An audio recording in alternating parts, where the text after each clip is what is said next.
unlike most of the atrial wall, the ventricular wall is not smooth. It also has ridges of cardiac muscle.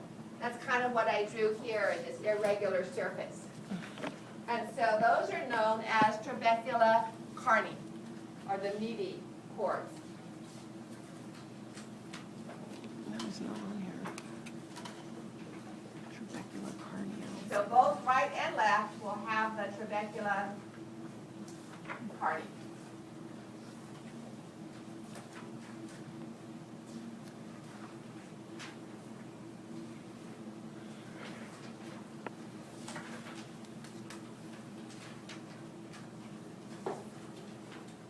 So on this image, now you can see the right ventricular wall, the left ventricular wall, myocardium, and you can see that the right side is thinner than the left. That represents the amount of force that the left ventricle has to pump, because it's pumping to the whole body and all the capillaries with tissue fluid on either side, whereas the right is pumping to the lungs with air surrounding the capillaries. Not as much resistance. Here would be the trabecula carni, out of which is arising the papillary muscles. This structure in the middle is the interventricular septum. All right, it has a thin portion, the membranous portion, and a thicker portion. Now, babies can be born with significant murmurs if there is a hole in the ventricular septum. They usually can live, but they're blue because the oxygen and deoxygenated blood is mixing. All right, so we'll look at some congenital defects a little bit later, probably tomorrow or next week. So now we have the ventricles contracting. The atrioventricular valves are closed. Pressure is rising rapidly because we have a closed system getting smaller. And then eventually the pressure is going to be great enough to open the valves into the vessel that leaves from each chamber. One vessel leaves each chamber. So leaving the right ventricle, we have the pulmonary trunk. Leaving the left ventricle from the center of the heart, so it's hard to see the valves here, we have the aorta. So here would be the pulmonary trunk. It's carrying blood to the lungs. And here is the aorta.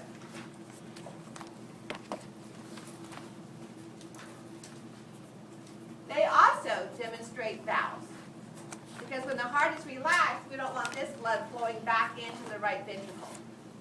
So these valves are in the opposite direction. AV valves hang down into the ventricle like this.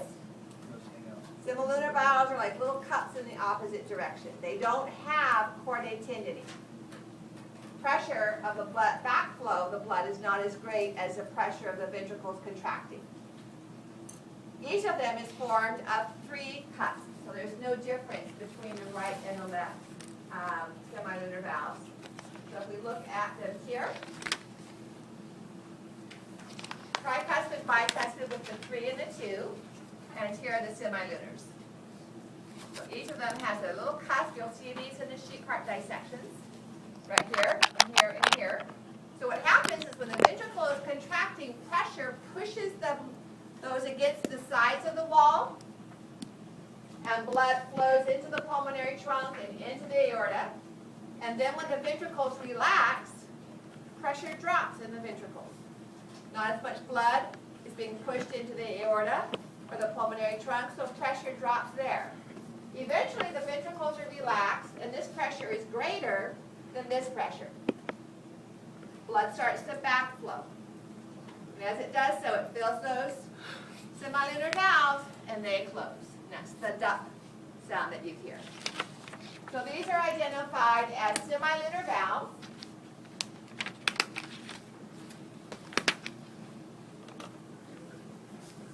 And you can identify them as the pulmonary semilunar valves, or the aortic semilunar valves, or just pulmonary valve is fine. Okay? Pulmonary valve or aortic valve. We don't need to really Yeah. use the If you say semilunar, then you need to indicate which vessel it's in. Strikes the brain that way. Pulmonary and aortic. Oh,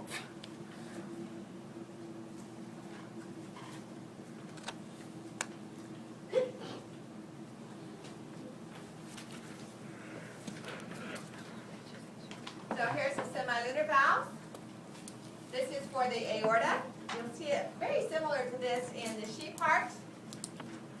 We're going to take another short break. When we come back, we're going to look at the blood supply to the heart. Back again.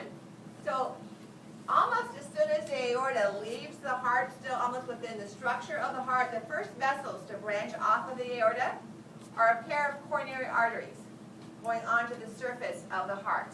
So here's one, and here's the other.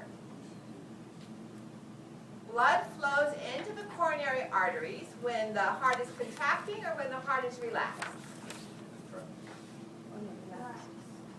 When the heart is contracting, are the semilunar valves open or closed? When the heart is contracting and pumping blood out. They're open. When they open, this semilunar valve collapses and covers the coronary artery. So it's relaxed. So then when the heart relaxes, it backflows here, fills the valve, and then blood can go into the coronary artery. Now that kind of makes sense. I want you to kind of make a loose fist with your hand. So this is the heart muscle, all right? These would be coronary arteries. I'm going to put them between your fingers. Now, relax. So when the heart is relaxed, blood is flowing through the coronary arteries into the heart muscle. Now squeeze your fingers. Now it's squeezing around the arteries. When the heart is contracting, it's squeezing all the vessels in the myocardium. Thanks. And blood has a difficult time flowing through that. So it makes sense that the blood has access to the coronary arteries when the heart is relaxed. And not only can blood enter the coronary arteries, but it can flow throughout the myocardium. But inherent in that is a paradox. When the heart beats, ba-bum, ba-bum, ba-bum, what happens with exercise? Ba-bum, ba-bum, ba-bum, ba-bum, ba-bum. That ba-bum takes the same amount of time. So your heart's getting less blood. But the rest period is shorter. Heart's exercising, you're exercising, you need more oxygen. Guess what? The heart has less time to get oxygen to its own tissue. It's under higher pressure, but less time to get, so if those blood vessels are narrowed, and you have less time to get blood flow through there, your heart muscle may not be getting enough, and you get chest pain, angina, pectoris. So that's the conundrum. The heart needs more oxygen, but less time to get it. Okay? That typically, when you do cardiovascular work, triggers the heart to make additional blood vessels. Okay? So that you may have less time, but you have a greater number of blood vessels passing through the myocardium to supply that tissue. Okay. I want to take you through a sequence of blood flow, and then we'll take a break into coronary circulation and we'll end lecture. So if you look on page 22, we have that sequence.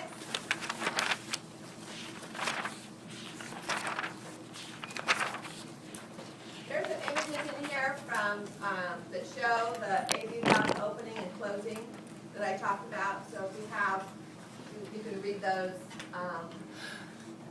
either in the text or on these lecture notes if you have questions about those valves closing. All right.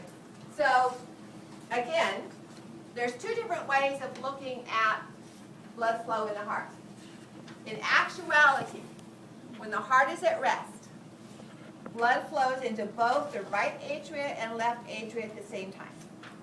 Continues to flow through the right AV valve and left AV valve at the same time. Atria contract, squeeze a little bit more blood in, then the ventricles contract from the bottom up, the AV valves close, semilunar valves open, blood goes out the aorta and out the pulmonary trunk at the same time. So atria contract, and then relax, ventricles contract, relax. Boom, boom, boom, boom, boom, boom. Blood does not, we don't have the right atrium, then the right ventricle, then the left atrium, then the left ventricle contracting. However, the sequence that you have on page 22 is following a single red blood cell.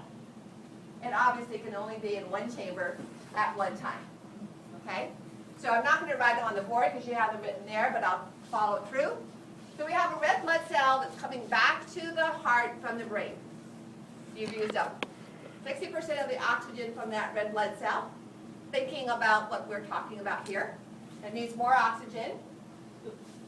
So it comes through the superior vena cava into the right atrium. It then flows with the rest of the blood through the right atrioventricular valve or tricuspid valve into the right ventricle. Remember, this is a receiving chamber. Now it's going to a pumping chamber. The right ventricle contracts. Bless you. The left ventricle is contracting too, but we're just following this single red blood cell. It's pumped through the pulmonary valve into the pulmonary trunk and goes to the lungs. Well, one cell can only go to one side, so, but again, it would go to one or the other side. In the lungs, it picks up oxygen, comes back to the left atrium via pulmonary vein, enters the left atrium, the heart is at rest, so it goes through the left atrioventricular valve or bicuspid into the left ventricle, and then is pumped through the aortic valve into the aorta and somewhere to the body. So that would be the sequence that a single drop of blood or a single blood cell travels. It can only be in one place at a time. But each chamber, 2 atria contract together, then relax, 2 ventricles contract together, and then the whole heart relaxes. And that's the cardiac cycle that we'll start talking about tomorrow. Okay? Let's take another break.